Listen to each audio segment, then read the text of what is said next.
Olá, queridos amigos, muita paz. Que a paz do nosso querido Mestre esteja em nossos corações. Que a espiritualidade boa que nos ajuda nesse trabalho de divulgação da doutrina espírita esteja conosco nesse instante, nos trazendo paz e luz no coração.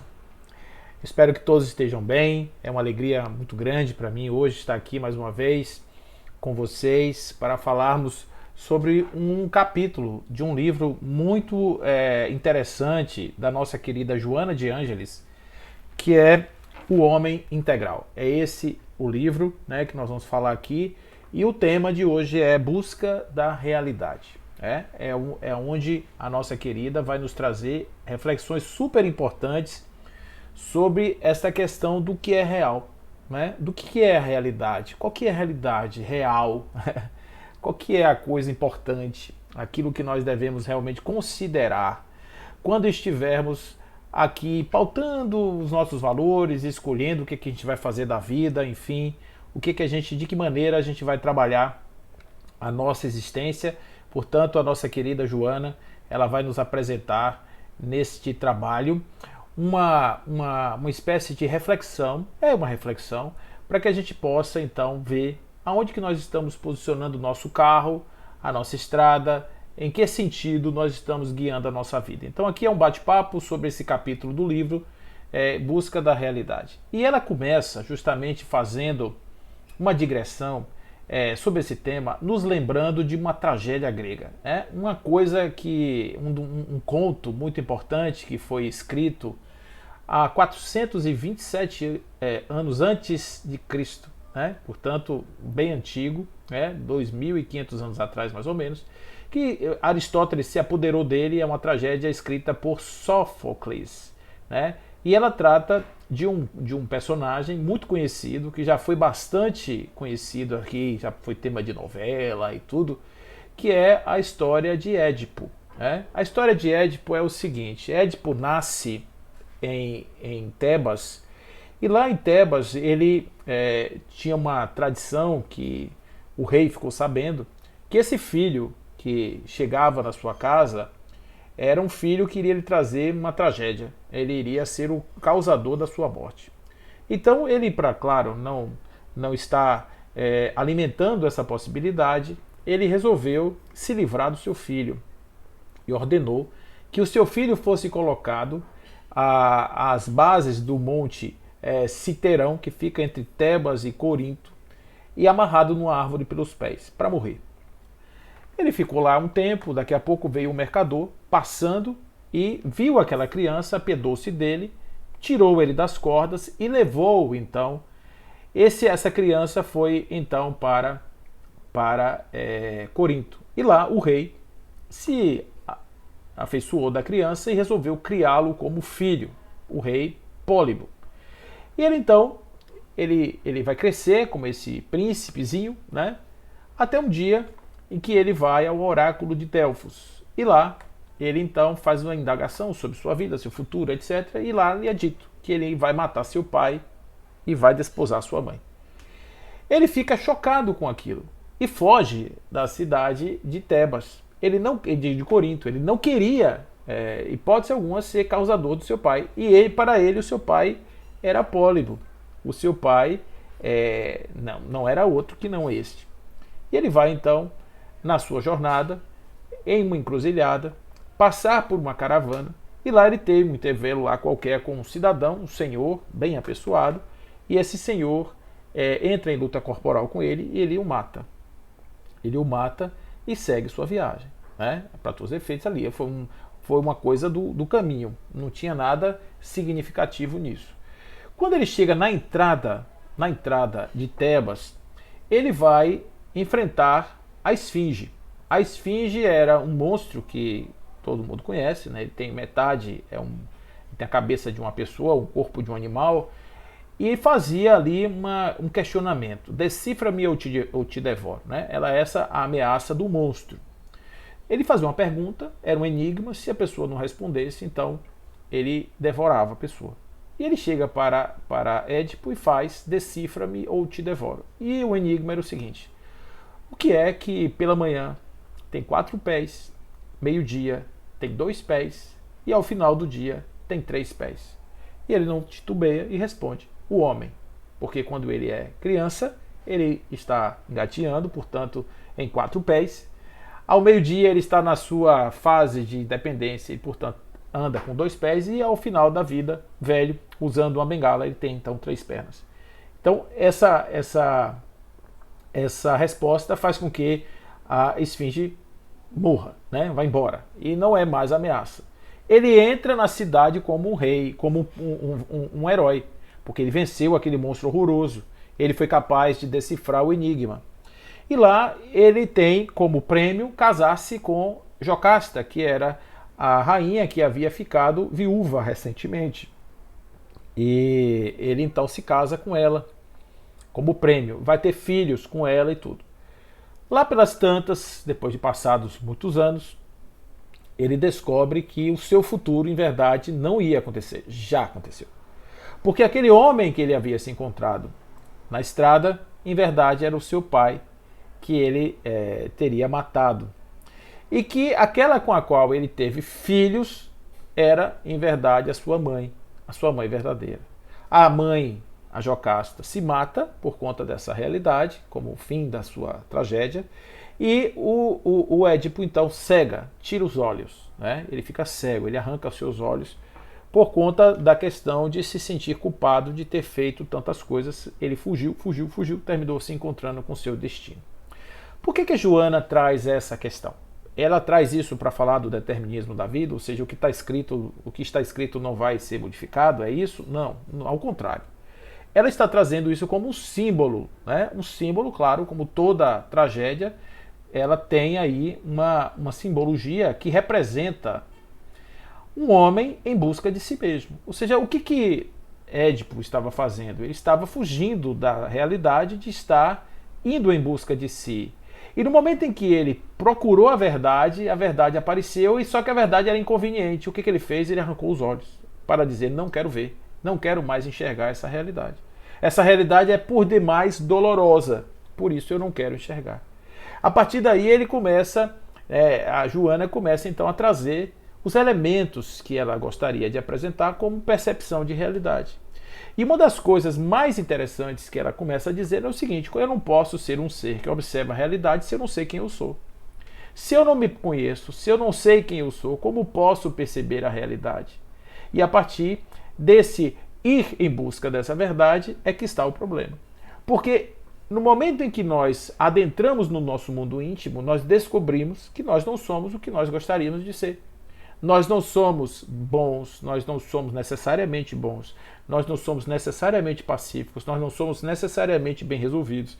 Nós temos algumas demandas. Essas demandas são por demais, às vezes, pesadas para que a gente possa compreender, aceitar e simplesmente dizer: que maravilha que eu não sou uma pessoa perfeita. Muitas pessoas, muitos de nós, desistimos e fazemos como o nosso querido herói da história. Ele arranca os olhos. Nós também, muitas vezes, nos cegamos diante da nossa própria realidade.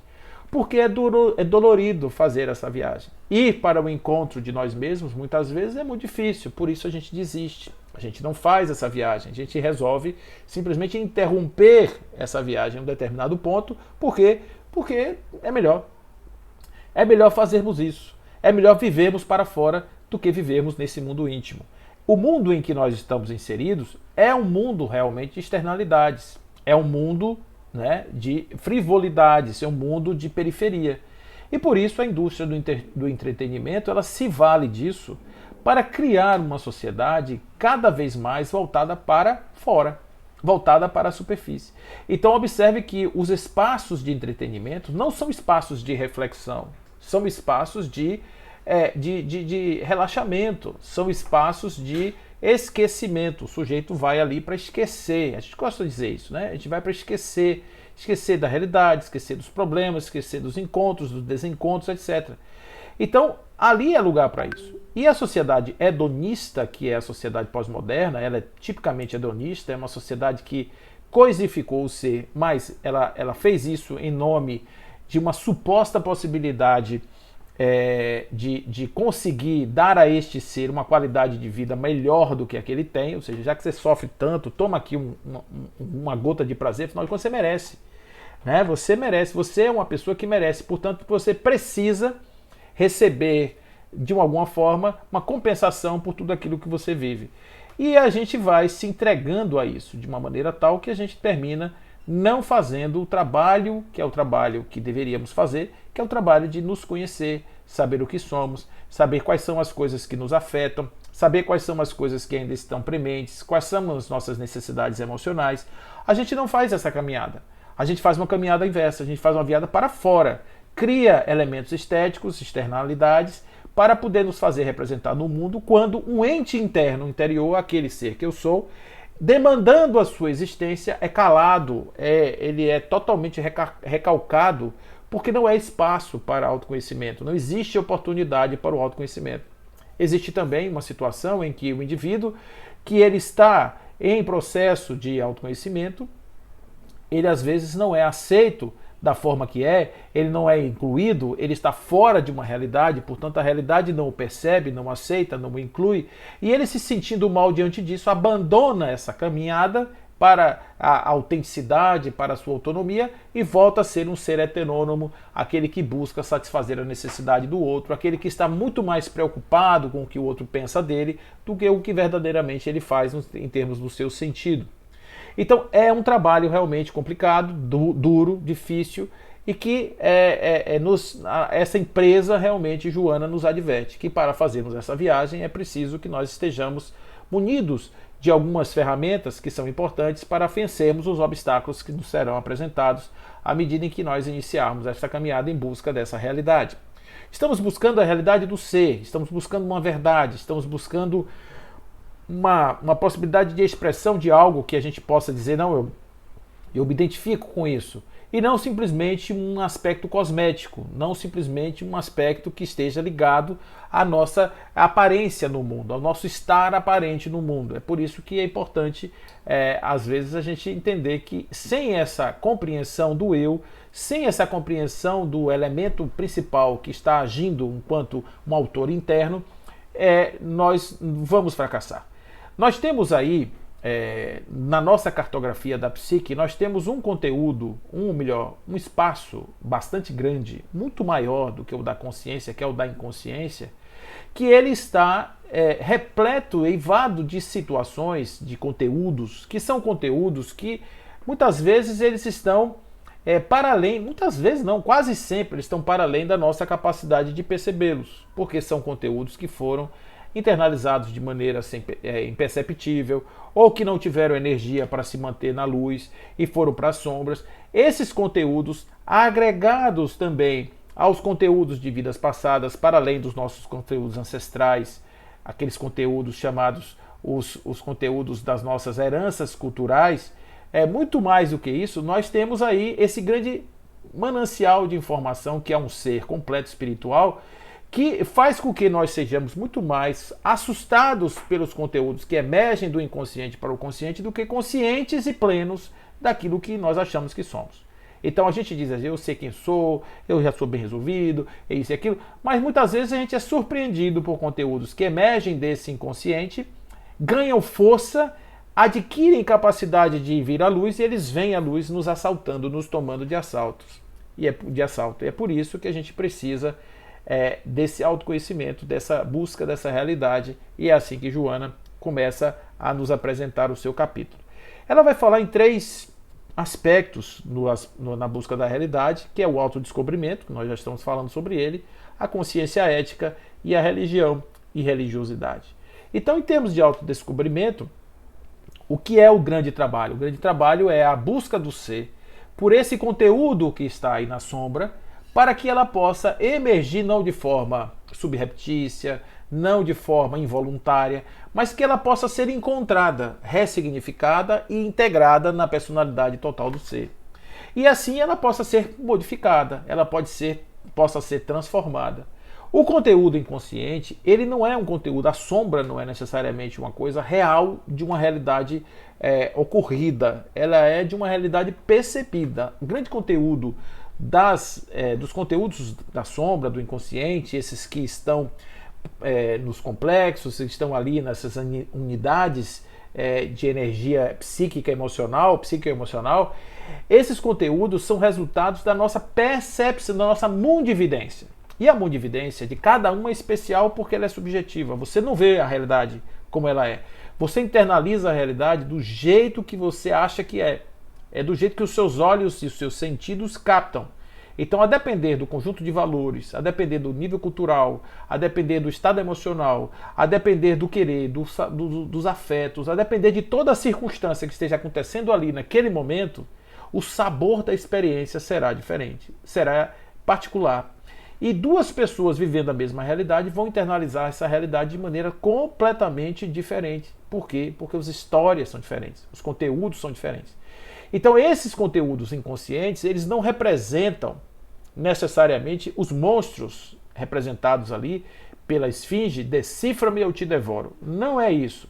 É encontra-me ou eu lhe atrapalharei, melhor dizendo. Eu lhe atrapalharei por quê? Porque eu sou o resultado de uma leitura equivocada da realidade e que se você não olhar para isso de uma maneira muito clara, se você não olhar para isso de uma maneira legal, você vai tomar susto, você vai ser surpreendido por essa possibilidade de emersão, né? Desse conteúdo que vai emergir do inconsciente para o consciente, tomando de assalto o ser. Muitas vezes nós somos surpreendidos também pelas nossas manifestações fisiológicas. Nós somos muitas vezes tomados pela ansiedade, pela depressão, pela tristeza, pela ira, pela raiva, por conta desses conteúdos que nós não conhecemos, por conta dessas realidades sintéticas que nós criamos em nosso mundo íntimo. E que isso aparece de uma maneira avassaladora, mexendo com o nosso estado, o nosso sistema, vamos dizer assim, o nosso sistema endócrino, fazendo com que sejam produzidas substâncias que nos desequilibram fisicamente e até psiquicamente. É o caso de adrenalina, é o caso de cortisol, é o caso de muitas substâncias que estão ligadas ao estresse, que estão ligadas ao processo da depressão, como serotonina e outras mais. Até mesmo as do amor, como a dopamina, como a oxitocina. Então essas substâncias elas vão ser produzidas em função dessas realidades interiores, dessas experiências que nós sintetizamos a partir da nossa mundividência.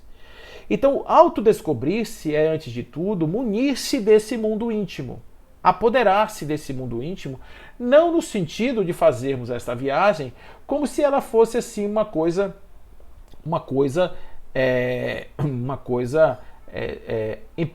obrigatória, uma coisa ruim, uma coisa desgastante. Não, fazermos isso como uma viagem prazerosa. Mas para fazermos essa busca através de um mecanismo ou de uma dinâmica prazerosa, precisamos nos munir de uma noção amorosa sobre o ente que se busca. Porque se o ente não tiver munido do sentimento amoroso, da sensação e da necessidade de buscar-se, ele será, antes de tudo e para sempre, ele será alguém que vai tomar sustos e sofrer com a sua busca, porque ele vai continuar tendo uma percepção negativa de si mesmo. Quando ele encontrar uma zona obscura, ou ele encontrar algo que é bem discrepante do personagem que ele criou para se representar, ele então pode munir-se ali, ele pode estabelecer, fazer em si um sentimento de menos-valia que pode levá-lo a um estado depressivo. E isso, claro, não é isso que se quer. O que se quer é que o indivíduo vá amorosamente, prazerosamente, em busca do seu interior, galgando paulatinamente, devagar, ao seu tempo, cada espaço desses conteúdos, até o limite das possibilidades que estejam ao alcance naquele estágio evolutivo que nós nos encontramos. Porque se a gente tentar ir em busca de coisas, pode retraumatizar, pode encontrar situações que não são ainda, que não cabem no nosso modelo, e isso pode não ser legal. O ideal é que a gente obedeça a nossa natureza e vá até onde dá, né? No limite que dá. Agora, seja qual for esse limite, estejamos munidos de um amor por si mesmo, que não é o amor ego, não é aquele amor da vaidade, não é aquele amor do egoísmo. É um amor, assim, uma coisa de um carinho, né? É quase que um carinho por si mesmo. E mais do que tudo, uma certeza de que nós vamos obter êxito nessa busca, né? Isso não dá dúvida. Mesmo que a gente volte atrás, mesmo que a gente dê aquela vacilada diante de um conteúdo, mas em outro momento nós voltaremos àquela cena e seremos capazes de ressignificar aquilo de uma maneira muito legal, muito positiva.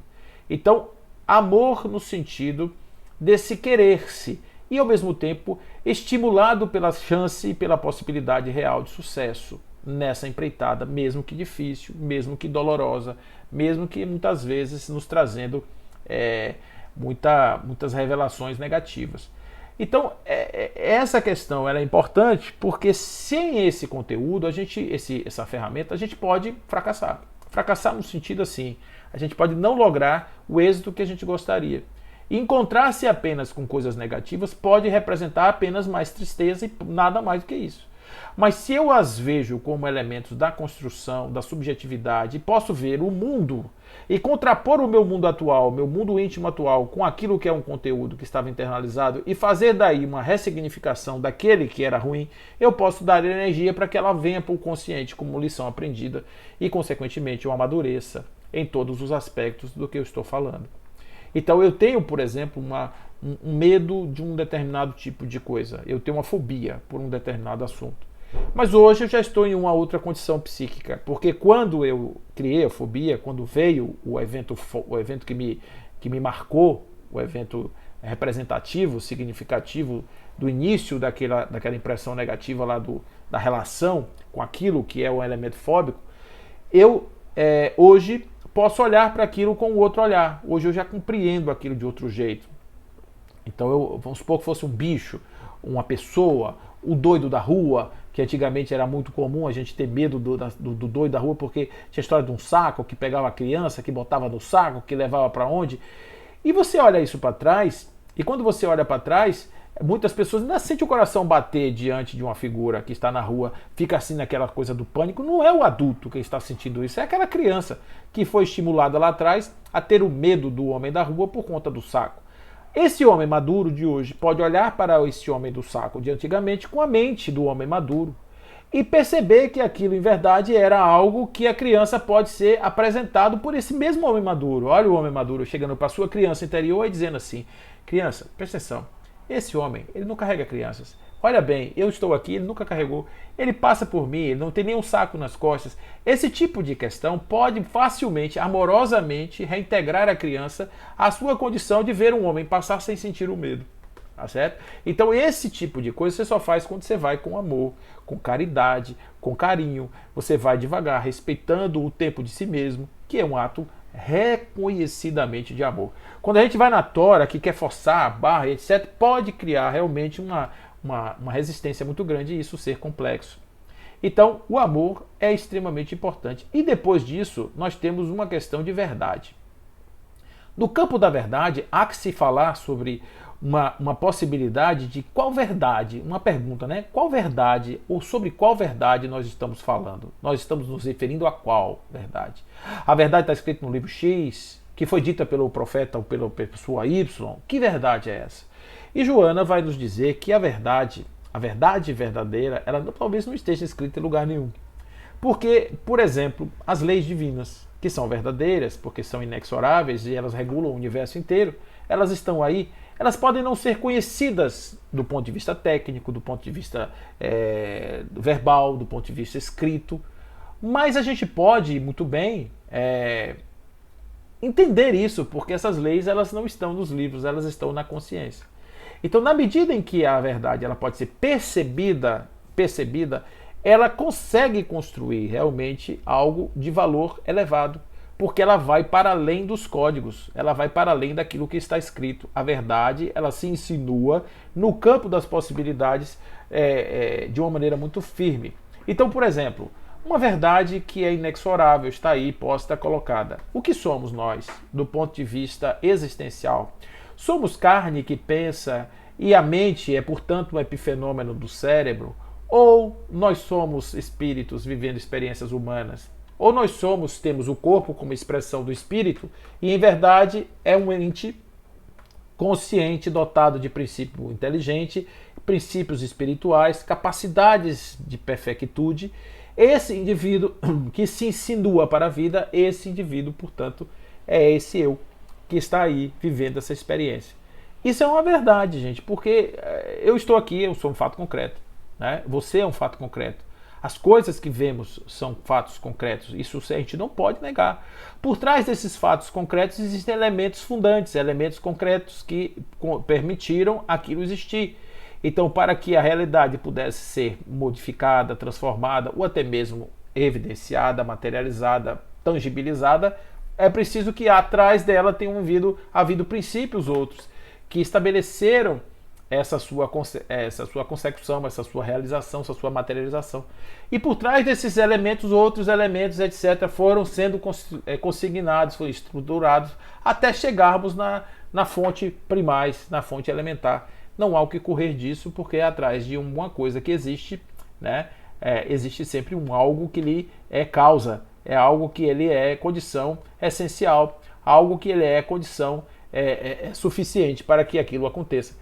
Então, isso daí mostra, nessa hierarquia sucessória do processo existencial, de que nós não somos apenas isso que aparecemos aqui de forma do acaso e que nos apresentamos. Do ponto de vista lógico, do ponto de vista científico, do ponto de vista que você quiser, não existe nenhuma possibilidade de limitarmos o homem a ser apenas um elemento físico, biológico, psicológico, melhor dizendo, biopsicológico, melhor. Nós não podemos limitar o ser humano a ser isso, por quê? Porque ser humano é um ente de vontade, ele é um ente que apresenta discordâncias no seu processo decisório, mental, e existem capacidades intrínsecas no homem, como a possibilidade de projeção do pensamento, as próprias evidências múltiplas e inquestionáveis das manifestações espirituais, as provas irrefutáveis da reencarnação, que vem realmente comprovar uma realidade que está para além do tangível, do objetivo, daquilo que se manifesta. Portanto, essa coisa de uma verdade que não precisa ser a verdade espírita, ou a verdade católica, ou a verdade religiosa. É uma verdade que existem entidades, existem essências espirituais, e que essas essências espirituais fazem parte da vida. Que nós somos uma manifestação concreta de uma essência espiritual. Isso não é de uma religião, nem de uma doutrina, nem de uma crença, nem de uma ciência. Isso é da realidade. A gente percebe. Agora, claro, como toda verdade, você aceita se você quiser. Ela não é dogmática, assim, tipo, teve um barco que ficou em cima da pedra. Não é um dogma. É uma situação que pode ser constatada pelo espírito, pode ser constatada por um estado de epifania, pode ser constatada por um estado alterado de consciência, ela pode ser constatada de diversos caminhos, mas ela vai chegar sempre com a mesma proposta: estou aqui, mesmo que você não me veja, mesmo que você não me perceba. Então, compreender uma verdade é, sobretudo, assimilar aquilo que faz com que o indivíduo busque algo baseado em uma concretude. Então, uma dica: se vamos buscar algo, precisamos saber o que é este algo que procura e depois sabermos o que procura este algo, o que é o objeto da procura deste algo. Então este algo é um espírito que busca a sua iluminação, busca a sua perfectude, busca atualizar-se nas suas potências, busca realizar-se, portanto, na concretização da sua realidade física, na sua realidade mais objetiva. E é por isso, né, que a verdade precisa ser algo a ser considerado dentro do elemento, dentro das possibilidades aí de apresentação do indivíduo que busca se autodescobrir-se, tá certo? Busca-se autodescobrir-se. Então, em termos de autodescobrimento, nossa irmã está nos trazendo aí múltiplas possibilidades. Nós não podemos, em hipótese nenhuma, fazermos uma observação do mundo, termos uma mundividência, sem sabermos quem observa o mundo e o que é este ser que vê o mundo. O segundo elemento que nossa querida Joana vai trazer é a questão da consciência ética. Na questão da consciência ética, ela nos lembra que o ser humano é um ser eminentemente ético. Por quê? Porque os animais, eles não têm uma ética, embora eles tenham um modo de vida que pareça ser uma ética. Eles sirvam-se de algo que possa ter os rudimentos de uma ética. Mas o animal, de maneira precípua, o animal ele não tem aquele senso de culpa, aquele senso de limites. Não, o animal serve-se dos seus instintos. Então, na medida em que os seus instintos são elaborados de uma forma mais sofisticada, dá aquela sensação de que há um sentimento ético. Quando os animais estão juntos, estão em bando, estão se defendendo, ali existe uma ética, mas estamos falando de uma ética ampliada, de uma ética que inclua consciência, de pensamento. É como se um macaco pensasse no outro assim, dissesse assim, poxa, aquele macaco hoje está triste, vou perguntar a ele o que, que ele é, aquilo que eu fiz não foi legal, e passar a noite, perder a noite preocupado com a atitude. Seria como se a onça, por exemplo, pegasse aquele filhote do antílope que está saindo, ainda saindo da sua mãe, mal nascido, nem nascido, metade para fora, metade para dentro, e ela já se serve daquele animal como se fosse apenas uma comida. E ele pudesse ficar à noite remoendo, nossa, devia ter deixado aquele animal nascer, coitada daquela mãe. Ele não tem isso, nós temos. E é justamente essa consciência ética que nós elaboramos, é a partir dessa consciência ética que existe aí a grandeza do ser humano. E ela vai falar sobre essa consciência ética a partir de 4 movimentos outros, que é a afirmação de si mesmo, né, o sujeito ter uma possibilidade de compreender-se mais, enquanto um ente que atua, um ente que é agente, que não é paciente, que ele tem a capacidade de ser autônomo, a introspecção, o amadurecimento psicológico e a autovalorização, entre outros aspectos que ela não nomina, mas ela os inclui de certa forma dentro da sua análise. Então, a afirmação de si mesmo não é um processo de egoificação, ego-direcionamento. A afirmação de si mesmo é, sobretudo, uma forma de pensar no indivíduo como um ator que pensa, que atua, que age, que elabora os seus processos.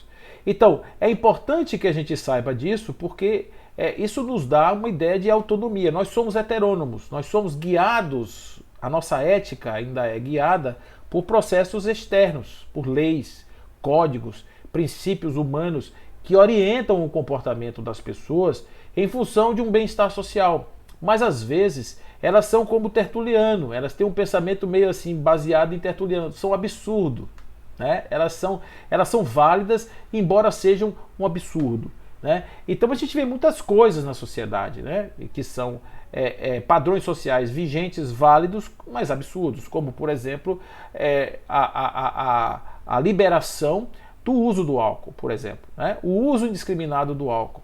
Você pode sentar numa mesa de um bar e beber até cair, desde que o seu dinheiro pague aquilo lá. A única restrição que existe hoje para esse processo é que você fizer algo, o uso do álcool, você não pode dirigir.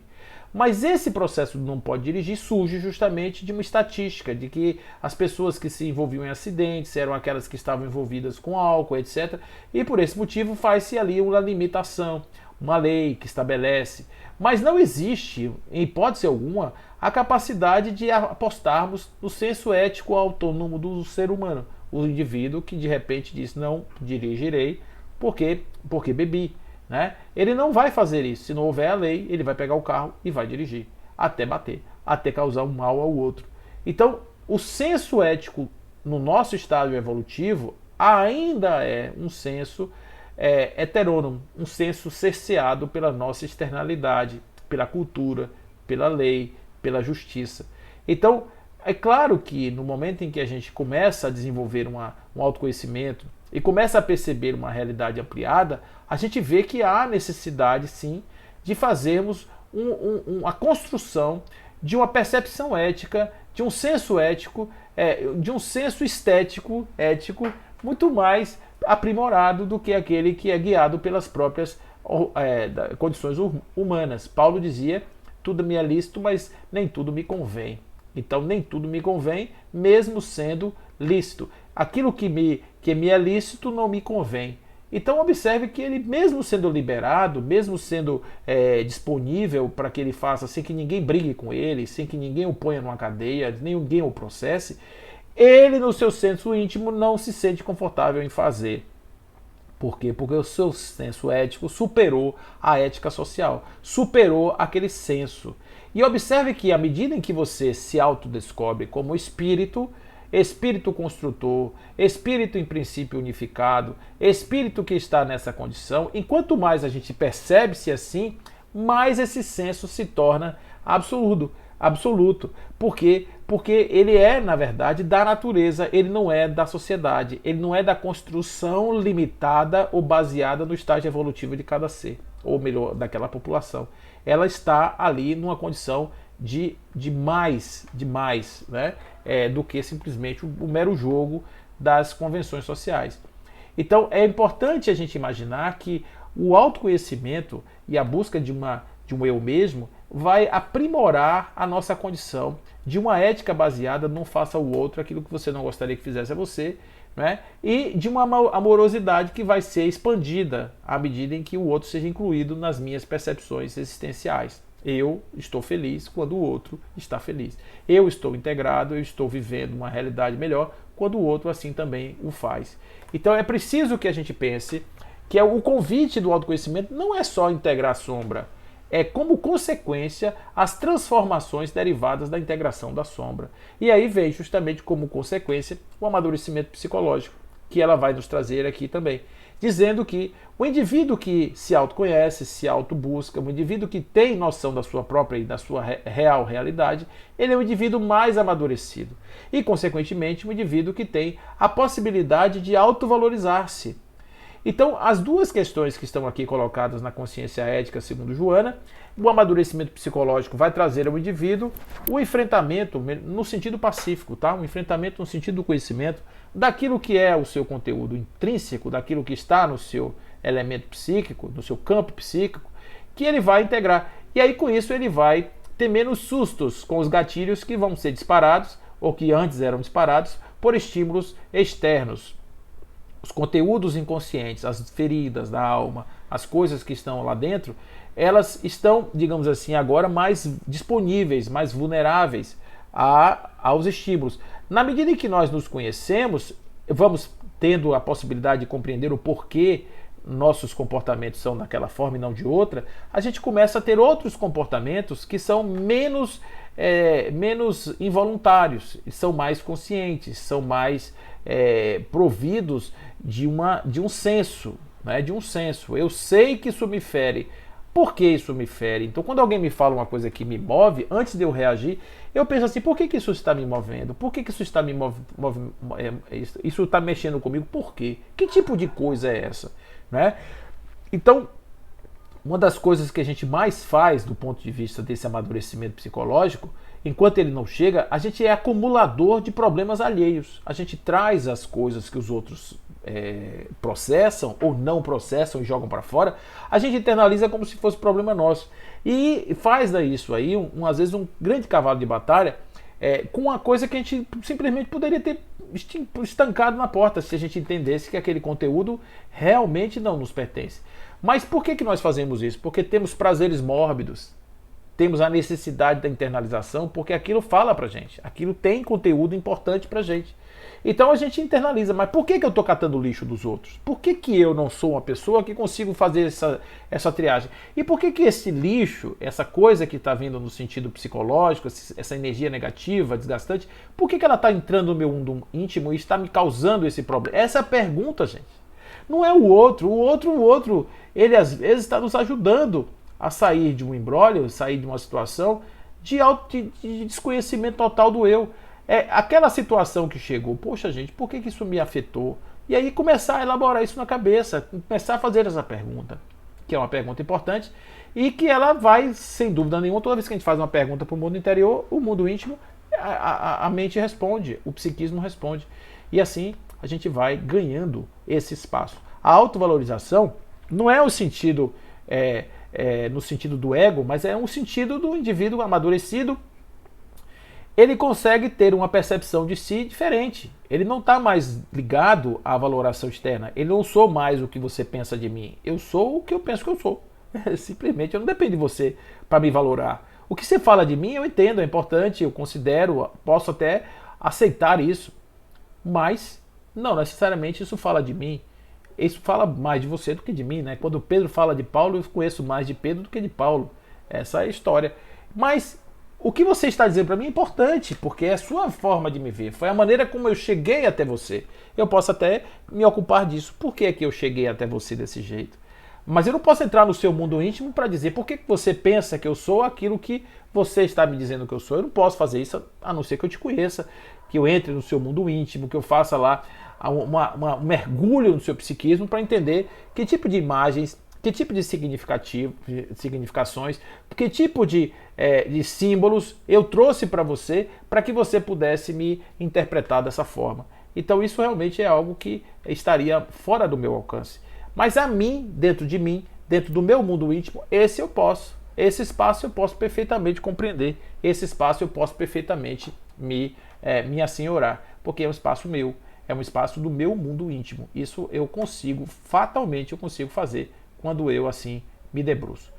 O terceiro aspecto, para além da questão do senso ético, que ele passa a ser, no momento que o sujeito se conhece, no momento que o sujeito adquire maturidade psicológica, o sujeito consegue ser supracultural, ou seja, ele consegue ir além da cultura, né? Mesmo que a cultura seja de uma cultura escravocrata, eu não vou escravizar ninguém. Mesmo que ela seja uma cultura hedônica, eu não vou sadomasoquizar ninguém, se é que existe essa palavra. Eu não vou me envolver numa estrutura hedônica simplesmente porque é permitido. Eu não vou me encalacrar de bebida simplesmente porque eu não vou ferir, eu não vou roubar, eu não vou corromper simplesmente porque é o estado normal das coisas.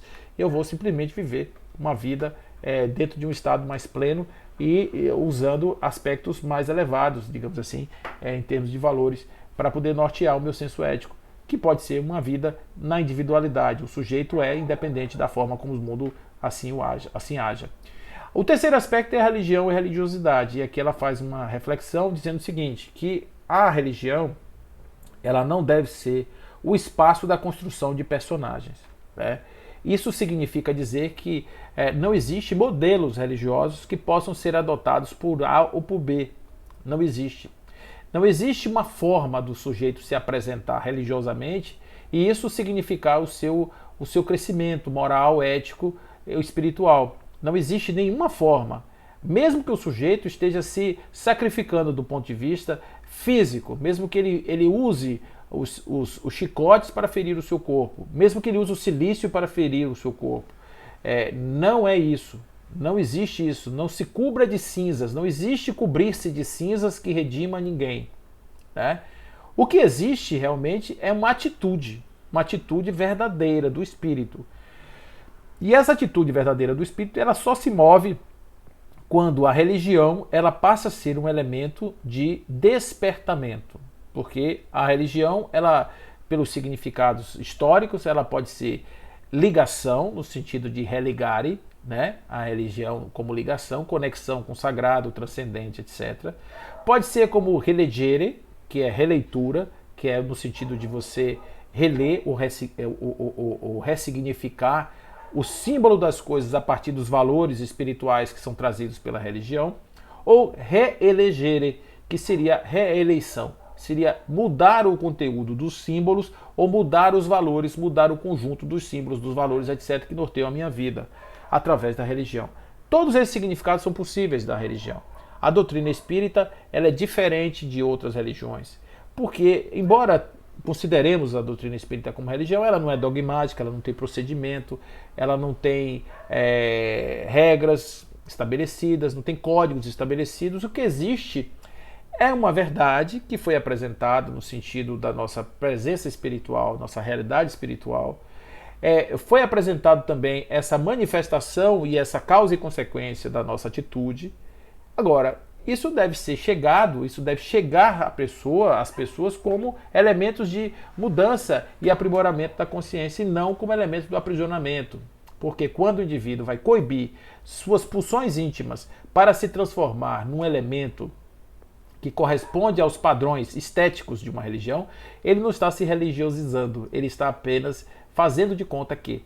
E isso fazer de conta que, muitos quebraram a cara e não conseguiram lograr o êxito, não conseguiram ter sucesso com as suas empreitadas espirituais fazendo dessa forma. Nós fazemos isso já há muitos anos, milênios que nós fazemos isso, não dá certo, nós precisamos mudar. A doutrina espírita ela vem apresentar um modelo de despertar de consciência, sair da infantilidade psíquica para o processo da maturidade, através do repensar, através do refluir das ideias, através das ressignificações, através da ida amorosa para o centro do eu e a partir daí iluminar essa consciência com elementos importantes que fazem o despertar, fazem o nascer da consciência. Então ela chama esses seres de homens espelhos, aqueles que vivem em reflexo. O homem espelho não é o que se mostra diante do espelho, mas é o próprio espelho, o que reflete a imagem de outrem. Então, o homem espelho é aquele que é a imagem de um arquétipo, é a imagem de um elemento, de um guru, de um mestre, de um professor, fala igual, etc.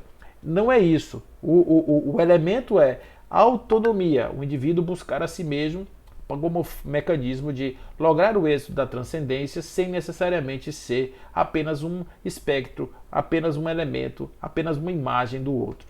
Isso realmente é algo que nossa querida Joana vai assim nos trazer. E nesses três aspectos, que envolve a religião, o senso ético e o autodescobrimento, a partir daí a gente passa a ter um senso de realidade um pouco maior. Para de viver nos sonhos, para de viver nas projeções, para de viver na fantasia, no mundo da infantilidade e assume e logra o êxito de assumir-se como um espírito que evolui, um espírito que enxerga na frente. Como é que eu faço isso? Passo a passo, dentro das minhas possibilidades. Então, se eu posso dar 10 passos, dê 10. Tente dar o 11º. Se não conseguir, volta. Porque 10 já foi suficiente. Observe que o indivíduo que em uma encarnação passada matava e roubava, e agora ele só consegue roubar, não consegue mais matar, não tem mais a vontade de matar, esse indivíduo já evoluiu um bocado. Ele, embora seja um ladrão, na acepção da palavra, ele já evoluiu muito, porque ele já passou por um estágio que era muito pior. E assim mesmo, gente, a gente respeita a situação, infelizmente temos que conviver com isso, né? Essa é uma situação, a gente gostaria muito de conviver num lugar melhor. Mas para viver num lugar melhor, nós temos que ser melhores. Não adianta eu querer viver num lugar melhor carregando as minhas egoidades ainda, carregando as minhas feridas, carregando. Eu posso ser hoje um cidadão muito mais espelho e viver muito mais de maneira refletida, refletida no sentido de ser eu um reflexo e não no sentido de estar fazendo reflexões, do que simplesmente um ser que está elaborando-se verdadeiramente. Eu posso estar nessa condição. Então eu não mereceria, por exemplo, estar num mundo melhor, porque eu ainda tenho coisas de mundo igual que a gente vive, nessa realidade aqui. Então é preciso que a gente tenha cuidado com o que a gente pede. Agora, por outro lado, a gente só constrói uma sociedade regenerada se nós nos modificarmos, evoluirmos, portanto. E essa ideia da evolução, ela se dá justamente assim, dentro do passo de cada um. Então dá o primeiro passo, deu, funcionou, integrou, está feliz, vá para o próximo, para o próximo, para o próximo. Cada passo que der é uma vitória, é uma vitória muito grande. É algo que não é quanto, mas é o se, é o desejo de crescer, é o desejo de melhorar, é o desejo de ir em busca da realidade, é o desejo de sair do mundo dos sonhos, né, do sono sem sonhos. É o momento de ir para essa realidade desperta. Esse desejo, essa vocação, essa necessidade evolutiva, isso é o que realmente é o que deve imperar nos nossos movimentos, na nossa cultura, na dispersão, no espalhamento das ideias, né, na divulgação daquilo que sejam os conteúdos da doutrina. É isso que a gente precisa conceber. Então, nesse aspecto, busca da realidade consiste, antes de mais nada, perceber-se como algo que é claramente percebido para poder perceber uma realidade de forma menos ilusória. Se eu consigo me entender, eu consigo entender o mundo de uma forma muito melhor.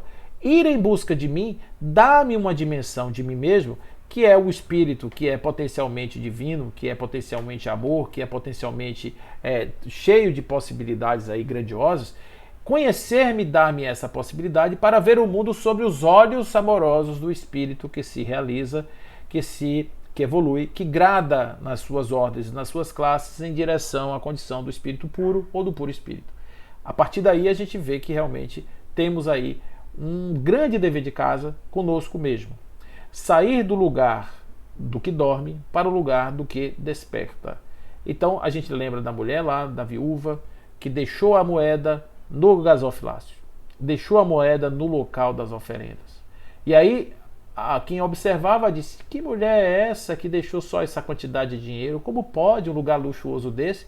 Vem uma pessoa e larga aqui essa merreca. Como pode? O mestre que observava disse: não, ela não deixou pouco, ela deixou tudo. E observe que o tudo representa o seguinte: alguém que despojou-se de tudo que tinha para entregar àquele momento aquela obra. Claro que ele não está falando de dar dinheiro, ele está dizendo da intenção de alguém, em nome de uma causa maior, entregar-se por inteiro, dar-se totalmente. É isso que está lá. Está também na parábola dos talentos, está em muitas outras passagens em que o indivíduo vai, entrega tudo que tem, acumula um tesouro no céu e segue os passos daquele que mandou-nos desapegar. Joana, inclusive, nos lembra que os indivíduos que são incapazes de morrer durante a vida morrem sem morrer. Olha que coisa interessante. Morrem sem morrer. O que significa morrer sem morrer? Morrer com a ilusão de que ainda está vivo, agarrado às coisas da terra, agarrado à casa, agarrado aos bens, agarrado às pessoas. Essa ilusão de que não morreu, isso acontece, é a morte sem morte. O que seria a morte durante a vida? Seriam os desapegos, seriam as construções dos desapegos. Vamos nos desapegando à medida em que nós vamos evoluindo.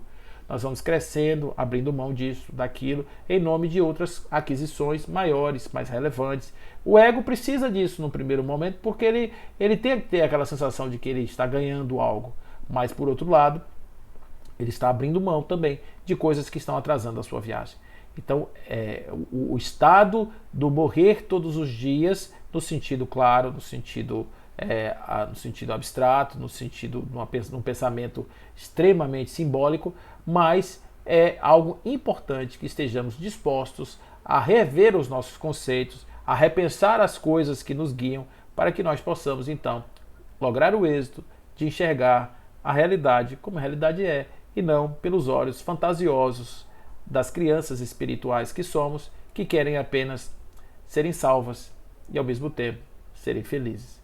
Queremos todos sermos felizes, queremos todos sermos salvos, mas por nós mesmos, através da nossa própria construção, através de um processo que sejamos estimulados e estejamos sempre sob a égide de Deus, que é quem nos guia, quem nos orienta, que nos traz e nos acelera o passo e faz que sejamos capazes de atravessar todos os mares tempestuosos para irmos ao encontro desse grande manancial de conhecimento que é o eu interior. Fazermos isso com amorosidade, desenvolvermos o nosso senso de individualidade, de autonomia, para estarmos em comunhão com a grandiosidade da realidade e, acima de tudo, com Deus. Fiquem com Ele, que assim seja.